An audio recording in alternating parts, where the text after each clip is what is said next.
Saya Zainal Rashid Ahmad, dari strip dari salah satu daripada 53 kapal Global Sumut Flotilla, dan saya mewakili Sumut Nusantara. Kami akan berlayar masuk ke garis bahaya selepas meninggalkan lokasi akhir ini, iaitu di Kreta, Greece, yang mana inilah tempat berlabuh, bukan berlabuh, tempat apungan terakhir, kerana kami tak turunkan saut. Kami akan berlayar dan sampai ke Gaza dalam tempoh 4 ataupun 5 hari.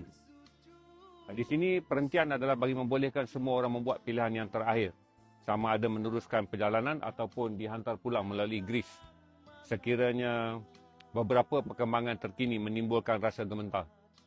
Itu satu adalah kemungkinan besar konvoi ini akan diserang oleh Israel apabila berada dalam zon merah, iaitu pantai EZZ Gaza, Palestin, yang diperintah oleh Israel, maka Israel menganggap mereka berkuasa ke atas pantai tersebut.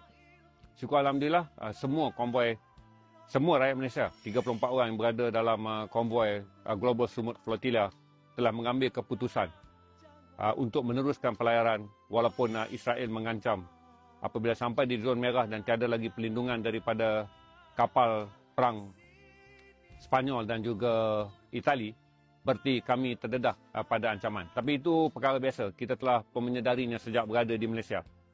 Dan kami mewakili semangat rakyat Malaysia yang selama ini mencintai Palestin, akan berusaha untuk sampai paling tidak ke tanah Gaza bagi melaksanakan misi ini. Doakan kami selamat sampai dan doakan semua yang berada dalam misi ini, 44 warga negara dalam 53 kapal, selamat sampai ke Gaza.